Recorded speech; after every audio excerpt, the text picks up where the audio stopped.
ये लोग मुझे गाइड करें। अगर मुझे कोई प्रॉब्लम होती है तो इनके पास हम जाके बता सके कि क्या प्रॉब्लम है। एप्लीकेशन दिया, कंप्लेन करा, तो एमसीडी ने तो उस पर कोई एक्शन नहीं लिया।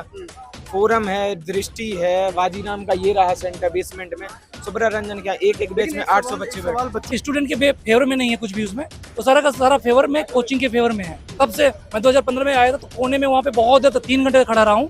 आज भी मेरे पास वो मतलब गूगल में पड़ी होगी फोटो, अपने बच्चों को यहाँ पे प्रिपरेशन के लिए भेजा था। वो बच्चे उनके परिवार के लिए इकोनॉमिकली स्टडी सर्कल में आप पढ़ रहे हो सेंटर में?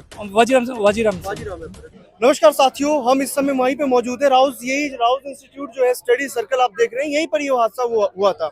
जिस तरीके से हमारे साथ बहुत सारे स्टूडेंट भी है, अब ये हादसा जैसे आप समझ लीजिए मुखर्जी नगर में भी आग लग गया था, तमाम जगह ये हादसा जो हो रहा है, ये हादसा आखिर हो क्यों रहा है और इस हादसा के ऊपर लगाम कैसे लगेगा? आप स्टूडेंट हो? जी मैम। जी सर, एक्चुअली आगे जो आपने क्वेश्चन पूछा है, ये सिस्टम का फेलियर। बताइए मुझे, कंपनसेशन की मांग हो रही है कि 1 करोड़ कंपनसेशन देना चाहिए, बीजेपी की तरफ से मांग हो रही है। क्या वाकई में ऐसी चीज है? क्योंकि पिछले बार भी मुखर्जी नगर में आग लग गई थी लाइब्रेरी के अंदर। सर देखिए, अगर आप कंपनसेशन नहीं देंगे, जो लोगों ने अपने बच्चों को यहाँ पे प्रिपरेशन के लिए भेजा था, वो बच्चे उनके परिवार के लिए इकोनॉमिकली। स्टडी सर्कल में आप पढ़ रहे हो सेंटर में? वाजीराम जी, कितनी फीस है? वाजीराम की 185 फीस है और जीएसटी अलग है और ऑप्शनल का। फीस होने के बावजूद भी सेफ्टी नहीं है, वहाँ पर भी नहीं है। सर एक्चुअली एक एफिडेविट देते हैं ये लोग कि उसको साइन करना है। अगर हमने उसको साइन कर दिया तो फिर हमारी वो फीस भी वापस नहीं करेंगे। यहाँ पे एक रेगुलेशन है, ऐसा नहीं कि रेगुलेशन नहीं है, बट ये लोग अपने सेफ्टी के राइट, मतलब स्टूडेंट के फेवर में नहीं है कुछ भी उसमें, वो सारा का सारा फेवर में कोचिंग के फेवर में है। हम चाह रहे थे कि एक रेगुलेशन भी बने कोचिंग के लिए, जितनी कोचिंग है यहाँ पे कम से कम। अगर हम लोग यहाँ पे बाहर से एडमिशन लेने, जैसे मैं यूपी चित्रकूट से हूँ, मैं यहाँ पे एडमिशन लेने आया, अब मैं इनके भरोसे आया हूँ। ये लोग मुझे गाइड करें। अगर मुझे कोई प्रॉब्लम होती है तो इनके पास हम जाके बता सके कि क्या प्रॉब्लम है। सर अभी बात बताइए, कब से पढ़ रहे हैं वाजीराम में? कितने साल हो गए? मैं 16-17 का बैच का हूँ, मेरा बैच नंबर 21 था। और हाँ, मैं और अब तक मैं तब से आप यहीं पे हो? हाँ, मैं तब से मैं यहीं पे लेकिन हूँ। ये वाटर लॉगिंग की जो समस्या थी यहाँ पर, क्या ये बहुत पहले से है। वाटर लॉगिंग मैंने जब 2015 में पहली बार मैं यहाँ पे आया था, पूछने आया था, तब से मैं 2015 में आया था तो कोने में वहाँ पे बहुत देर 3 घंटे खड़ा रहा हूँ। आज भी मेरे पास वो मतलब गूगल में पड़ी होगी फोटो। उस समय भी इतना पानी, और रिक्शा वाले वहां से रिक्शा को किसी ने कंप्लेन नहीं किया एमसीडी को? बहुत एज ए स्टूडेंट भी कंप्लेन हो सकता था। 9 जुलाई को कंप्लेन करी है कुशवाहा नाम का लड़का, इसी महीने इसी साल, लेकिन उस पे एमसीडी ने कोई काम नहीं करा। इन पे एनओसी था स्टोरेज बनाने का। ये तो बहुत सालों से हो रहा है ना वाटर लॉगिंग की समस्या। सर इसी कोचिंग में राव आईएस में, जिस कोचिंग में ये हादसा हुआ है, इसी मतलब इंस्टीट्यूट के बच्चे ने इंस्टीट्यूट को वो किया था, एप्लीकेशन दिया था कि लाइब्रेरी के नीचे जो है पानी सीढ़ आती है, तो आप एक बार देख लीजिए, और उन लोगों ने ध्यान नहीं दिया है। और भी आपके, जैसे आप वाजीराम में पढ़ रहे हैं, तो और भी ऐसे वाजीराम में जो और भी ऐसे इंस्टीट्यूट है जिनकी लाइब्रेरी जो है नीचे बेसमेंट में? मैं बताता हूँ, 8 की 8 क्लासें स्टार्ट हो गए, छोटे इंस्टीट्यूट्स पे हो रहा है। सर ये जो कोचिंग का खुद का इंडिविजुअल खुद का लाइब्रेरी होना चाहिए, वैसे इन्होंने सबसे पहले स्टार्ट की थी दृष्टि आईएएस में।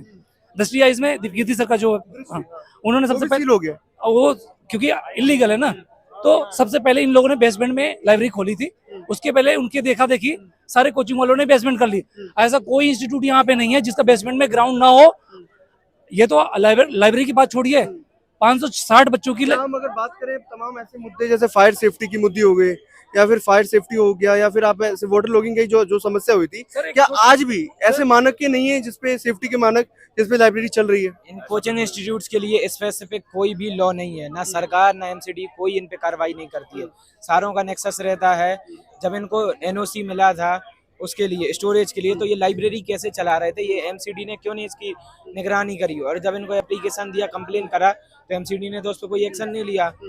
फोरम है, दृष्टि है, वाजी नाम का ये रहा सेंटर बेसमेंट में, सुब्रा रंजन क्या एक बैच में 800 बच्चे बैठे। सवाल बच्चों पे भी खड़ा होता है कि इतने प्रतिष्ठित एग्जाम की तैयारी करने वाले बच्चे कंप्लेन नहीं करते, या उनको पता नहीं करा है। 9 जुलाई को कंप्लेन करा, आपको दिखाते हैं कंप्लेन भी किया है, यूट्यूब में वीडियो भी पड़े हैं और अवेयर भी किया है कोचिंग वालों को कि दिक्कत हो रही है।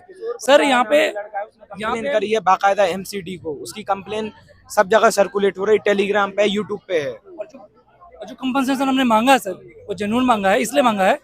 इनमें से एक सर स्टूडेंट्स की क्या मांग? मिनिमम बोला है 1 करोड़ दीजिए मिनिमम, या नहीं कंपनसेशन दे सकते तो कम से कम उस फैमिली के मेंबर को किसी एक को जॉब दे दीजिए, कम से कम उनकी इकोनॉमी आगे जाके कम से कम सर्वाइव करें।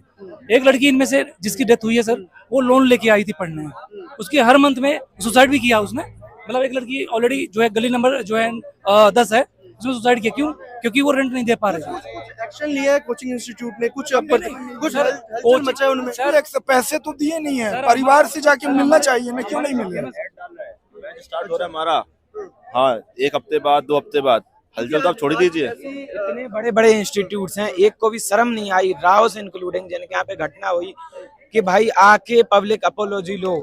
48 घंटे के बाद एक बड़ा पेज लेके टेलीग्राम पे मैसेज कर रहे हैं कि हमें दुख है। शर्म नहीं आती इनको, 3 बच्चों की जान खा गई है। दृष्टि आई है, फोरम आई है, लगातार अपना प्रचार कर रहे हैं। जिस दिन से घटना हुई अभी भी बाकायदा प्रचार कर रहे हैं। कंपनसेशन की बात की है इन्होंने इंस्टीट्यूट वालों कोई ने? कंपनसेशन की उनने कोई बात ही नहीं करी है। क्या कंपनसेशन की बात? एक लाइन का बस वो डाला है स्टेटमेंट। स्टूडेंट की क्या डिमांड है? एक स्टूडेंट की डिमांड है कि जस्टिस मिलना चाहिए। डिमांड जो स्टूडेंट की है कि हमारी सबसे पहली चीज सेफ्टी इंश्योर होनी चाहिए, चाहे वो इलेक्ट्रिसिटी से रिलेटेड हो, चाहे वो वाटर लॉगिंग से रिलेटेड हो, चाहे मच्छरों से रिलेटेड हो। ठीक है, सिर्फ एक बात नहीं है कि वाटर लॉग हो गया। अभी अगर आप देखेंगे वार्डन में जाकर तो बहुत सारे बिजली के तार खुले हुए रखे हैं। अगर बारिश हुई तो करंट लगने के बहुत ज्यादा खतरे हैं। जी, पहले नीलेश राय की डेथ हुई है यहाँ पे पटेल नगर में, waste Patel Nagar metro station के पास, करंट लगने से मौत हो गई। मतलब शर्म आनी चाहिए एमसीडी को कि तुम्हारी ऐसी व्यवस्था है। एक तो वाटर लॉगिंग इतना होता है, कमर के ऊपर पानी। दृष्टि आई है इसमें, आप यूट्यूब पे कहा है मेयर ने कहा है कि शैली ओबरॉय ने कि यहाँ पर सख्त कार्रवाई होगी एमसीडी। क्या कार्रवाई हुई? 48 घंटे से ऊपर हो गए। छोटे इंस्टीट्यूट पे कार्रवाई करके क्या कर लोगे? जिनसे नेक्सस बना के बैठे हो उन पे क्यों कार्रवाई नहीं हो रही? 48 घंटे से ऊपर हो गए, कोई कॉम्पनसेशन की बात नहीं हो रही है। वाटर लॉगिंग के लिए इनने क्या एक्शन लिया है? 3 दिन पहले 1 मौत हुई, उसके बाद 3 मौत हुई। तो मौत करवाएं पहले, अपनी हत्याएं करवाएं। यहाँ पे मर्डर है, मर्डर, तो हम अपने मर्डर करवाएं तब एक्शन लोगे। वाटर लॉगिंग को लेकर इनका क्या एक्शन है? शैली ओबरॉय हो, मेयर हो, जो भी हो, वो क्लियर एक कट लिख के दें कि उन्हें वाटर लॉगिंग को लेकर। समय में ये आपको लगता है कि मैनिफेस्टो में आना चाहिए, सरकार के मैनिफेस्टो में, जो विधानसभा चुनाव भी आने वाले हैं? मैनिफेस्टो में तो हमेशा आता है, आप भी मैनिफेस्टो पढ़ते होंगे। सेफ्टी को लेकर के नहीं आएगा, सेफ्टी को पढ़ के नहीं आते। सेफ्टी को, स्टूडेंट सेफ्टी तो बात स्टूडेंट सेफ्टी की नहीं है, यहाँ पे जान गई है। आप यहाँ पे स्टूडेंट्स रह रहे हैं इसलिए स्टूडेंट्स की जान गई। अगर आप कुछ किसी और इलाके में जाएंगे तो किसी और की जान जाएगी। तो बात ये है कि जान की सेफ्टी होनी चाहिए। हर मैनिफेस्टो में ये लिख कर आता है कि अब के बाद जल भराव की समस्या नहीं आएगी, लेकिन आप हर बार देखते हैं जल भराव की समस्या आती ही आती है। तो मैनिफेस्टो में तो बहुत सारी चीजें लिखी जाती है, लेकिन बात क्या होती है कि उसके बीच में आ जाती है एक सबसे बड़ी मछली जिसका नाम है करप्शन, जो नेक्सस बन जाता है बड़े बड़े प्लेयर्स के बीच में। तो वो सारा प्रॉब्लम की जड़ है। ये कहीं ना कहीं करप्शन का ही भी इसमें करप्शन का सबसे बड़ा एंगल है। अब ये बात माननी चाहिए, अगर किसी की जान नहीं जाती तो हो सकता है कि ये एक्शन होता भी नहीं। जो आप इतना बड़ा एक्शन देख रहे हैं सिर्फ जान जाने के बाद। इलेक्ट्रिसिटी को भी बोल रहे कि इलेक्ट्रिक शॉक भी लग गया हो। अगर इलेक्ट्रिक शॉक की अभी तो पोस्टमार्टम के बाद ही पता चलेगा, बट मेरा मानना यह है कि अगर इलेक्ट्रिसिटी शॉक लगता है तो कोई भी नहीं बचता। अगर आप वीडियो देखेंगे जो आई है तो काफी सारे बच्चे वहां से ऊपर आ रहे थे। तो मेरा ये मानना है कि उनका तो ड्राउनिंग की वजह से ही डेथ हुई है। इलेक्ट्रिक शॉक का डेथ होने की चांसेस बहुत कम है। बाकी पोस्टमार्टम रिपोर्ट जब आएगी उसके बाद ही कंक्लूड किया जा सकता है, पता चलेगा।